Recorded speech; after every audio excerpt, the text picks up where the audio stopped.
կաթողիկոսը զավակ ունի եւ եթե հերքի ինքը անհերքելի փաստեր կներկայացնի, այսպես միջև ուր է գնալու։ Որ նախորդ հանդիպման ես այս առիթով ուրեմն ձեզ ընդամենը օրեր առաջ հարցազրույց տվել եմ եւ այդ մասով իմ տեսակետները նույնն են եւ անփոփոխ։ Պարոն Խուդատյան, բայց Փաշինյանն ըստ էության կոչ է արել, նա նշում է, որ հավատավոր ժողովուրդը պետք է հավաքվի եւ վեհարանից դուրս հանի վեհափառին, այսինքն ցույցեր են իրականացվելու, բռնի ուժով հանելու եք նրան դուրս, ինչ խնդիր կա։ Եվ այդ քաղաքացիների մեջ դուք լինելու եք։ Որ քաղաքացիների մեջ։ Վեհարանից կաթողիկոսին դուրս հանեք։ Ես կարծում եմ մեր նախարարությունը այդ իրավիճակում գործառույթներ չունի իրականացնելու։ Ես ասեմ որպես քաղաքացի եւ որպես քրիստոնյա մտահոգված եմ եկեղեցու հիմնական կարգերից մեկի խախտման կամ թվացial խախտման մասով կամ վարչապետի հայտարարությունից հետո արդեն խախտման մասով ես դրա հետ կապված կարծում եմ որ դա եկեղեցու ուրեմն կարևոր ավանդույթներից մեկն է, որ իմիջիալոց իշխանությունը չի բերել օրակարգ այդ դարերով փոխանցված ավանդույթը եւ կարծում եթե այնտեղ կա խախտում, դա պետք է ունենա հետևանք մնացածի մասով ես հետևանքը ո՞րն է, որ վեհարանից նրան դուրս հանեն։ Ես ասի որ մեր պլաններում, իմ պլաններում այդպիսի բան չկա, մեր նախարարության պլաններում այդպիսի բաներ չկա։ Ինֆորմացված չեմ հայտարարության մասին ձեզանից լսեցի։ Բայց հնարավոր է ցույցեր կազմակերպվեն, այս մասին քննարկումներ արդյոք եղել է եւ առաջիկա մենք կարող ենք տեսնել, որ ակցիաներ է իրականացվում, որովհետեւ Փաշինյանն ըստ էության կոչ արել ժողովրդին համախմբել։ Ոչ նախարարությունում, ոչ կուսակցությունում գոնե իմ մասնակցությամբ, իմ ներկայությամբ այդպիսի քննարկում չեն եղել, կարծում եմ դուք հայացողական եք մեկնաբանում։ Եվ հասարակության շատ հատված ասում է, որ ըստ էության այս ամենը ուղիղ կապ ունի վեհապարի Շվեյցարիայում տեղի ունեցած ելույթի հետ, նաև Ադրբեջանի պահանջների հետ եւ ըստ էության ԿՊ-ն 7 տարուց ավել է արդեն իշխանությանը եւ ինչու հիմա առաջացավ այս հարցը եւ սա կապում են ուղիղ վեհապարի գործունեության հետ։ Նախ ծանոթ չեմ Շվեյցարիայում, եթե չեմ սխալվում, ասցիք այդ ելույթի բովանդակությանը, պիտի ասեմ, որ ընդհանրապես Հայաստանում տեղի ունեցող ես տեղյակ եմ մեր նախարարության համակարգման ոլորտում հիմնական անելիքներին, իսկ դրանք այնպեսի շատ են, որ այո, հաճախ ժամանակ չի լինում հասկանալ Շվեյցարիայում ով ինչ բովանդակությամբ ելույթ է ունեցել։ Հիմա ասեմ Հայաստանի ներքաղաքական օրակարգում ցանկացած հարց, որը լինում է սկսած սահմանադրական փոփոխություններից, ընդդիմադիր որոշ շրջանակներ, ցավոք սրտի լրատվական ուրեմն տարբեր գործընկերների հետ համատեղ ուղղում են դեպի Ադրբեջան, այդպիսով արգելակելով նաև երկրում են process-ների իրականացումը, որոնք բնականon են, որոնք պիտի բխեն Հայաստանի Հանրապետության կարևոր շահերից, մեր պետության պետականության ավելի ամրապնդելու տեսանկյունից, այդպիսի դառը փորձ ունենք սահմանադրական բարեփոխումների մասով եւ հիմա կարծում եմ նույն շրջանակները այս հարցը ուղղորդում են այնտեղ, որտեղ որի հետ այս հարցը ընդհանրապես կապ չունի։ Գործնականները գուցե վերջին հարցը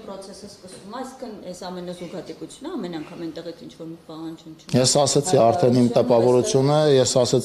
իմ տպավորությունը, պիտի արձանագրեմ, որ տարբեր տեղերից տարբեր շրջանակներ շահագրգռված են Հայաստանի ինքնիշխանությանը հասնող վնասների մասով եւ չեմ բացառում, որ այդտեղ իմ ասած եւ ձեր ասած շրջանակների շահերը համընկնում են։ Գործնականորեն ինչպես է իշխանությունը պարզելու, օրինակ եթե ի վերջո հաջողվի, կաթողիկոսին հեռացնել նոր կաթողիկոսի ընտրությանը, որին իհարկե իշխանությունը չի մասնակցելու այլ եպիսկոպոսների, բայց ինչպես եք ընտրելու, ինչպես եք պարզելու նոր թեկնածուն համապատասխանում է այդ բոլոր չափորոշիչներին, թե ոչ։ Հարգելի գործընկերներ, ես նորից պիտի ասեմ, ցավոք սրտի կամ բարեբախտաբար, այս դեպքում բարեբախտաբար տարածքային կառավարման եւ ենթակառուցվածքների նախարարության բազմաթիվ ոլորտներից ոչ մեկի մեջ ձեր ասած հարցը չի մտնում եւ ես այդտեղ պիտի ասեմ, որ ներկայացուցիչ ոչ թե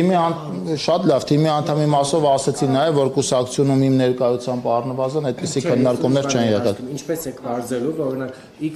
եպիսկոպոս արքեպիսկոպոս։ Եթե այդպիսի քննարկումներ չեն եղել, ինչպես իմանամ, ինչպես ենք բարձելու։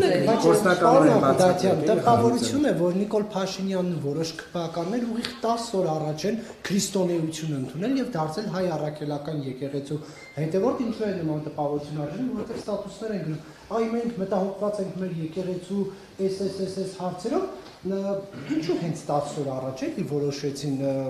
արդյոք 10 օր առաջ էլի վերջո ընդունել։ Սխալ տպավորություն է ձեր մոտ, այդ հարցի մանիպուլյատիվ մասի մեկնաբանությանը չեմ էլ ուզի նույնիսկ անդրադառնամ, որովհետև դուք նախորդ տարի դե հիմա հարց եք տալի, որի պատասխանը դուք գիտեք, հիմա նախորդ 1 ամիս առաջ, 3 ամիս առաջ, 8 ամիս առաջ հարցնում եք, իսկ ինչու է վարչապետ օրինակ տաղավար տոները շնորհավորում սաղմոսներ կարդալով։ Օրինակ դե հիմա դուք չեք տվել բազմաթիվ որովհետև դուք հիմա այստեղ խմբով եք եւ շատ մեծ է հավանականությամբ կիսվել է Նիկոլ Փաշինյանի ինֆորմացիայով, ով է կաթողիկոսի։ Եթե կոնկրետ հարց եք տալիս, կոնկրետ պատասխանում եմ ոչ։ Ով է կաթողիկոսի զավակը Նիկոլ Փաշինյանի կիսվել։ Ես այդպիսի ինֆորմացիա չունեմ, չգիտեմ։ Խոդատյան, դուք կառավարության նիստում եք եւ վարչապետ Փաշինյանը ձեր արչեւ նստած խոսում է ճուլանացված եկեղեցիների մասին, եթե չեմ սխալվում, ձեր զեկուցած հարցի շարունակություններ, հա, այդ աղմկահարույց հայտարարությունը, դուք ձեզ ինչպես զգացիք, իսկապես գտնում եք, որ մեր եկեղեցիները ճուլանացված են։ Առնվազն այդ հայտարարությունից հետո համացանցում հայտնվեցին բազմաթիվ փաստեր, բազմաթիվ նկարներ, որոնք եւս մեկ անգամ հաստատում են, որ վարչապետի այո, այդպիսի բազմաթիվ նկարների եմ ես հարգելի գործընկերներ, եթե հարցը տալիս եք, թույլ տվեք մինչև վերջ պատասխանեմ։ Նորից պիտի ասեմ, համացանցում հայտնվեցին բազմաթիվ այդպիսի նկարներ, որոնք եւս մեկ անգամ եկան ապացուցելու, որ մենք այնտեղ խնդիր ունենք եւ մեր բազմաթիվ գործընկերներ այդ խնդիրը փոխանակ նկատեն եւ գնանք այդ խնդիրների լուծմանը, ընդհակառակը հայտարարությունից անմիջապես հետո անցան հերքելուն,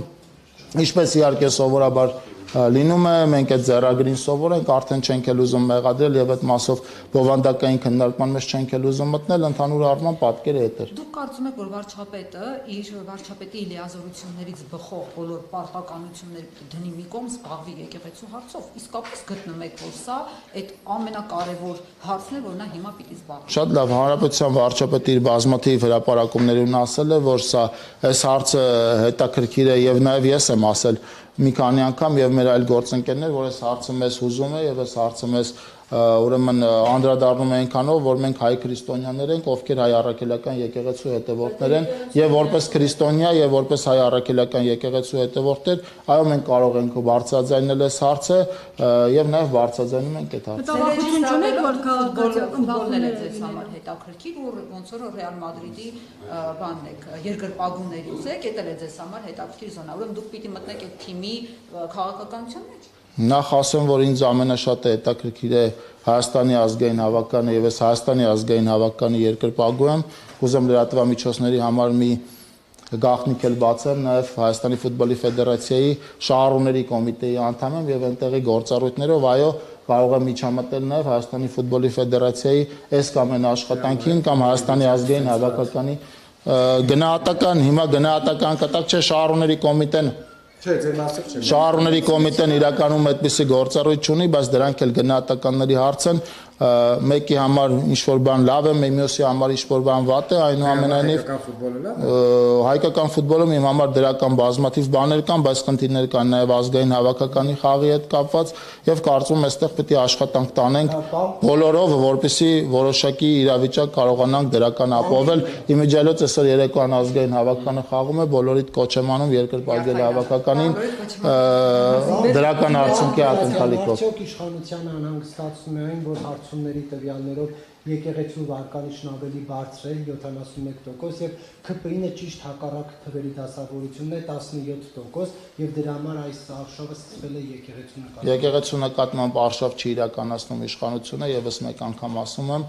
մեզ ցանկացած նորից ասեմ, որ խնդրում եմ,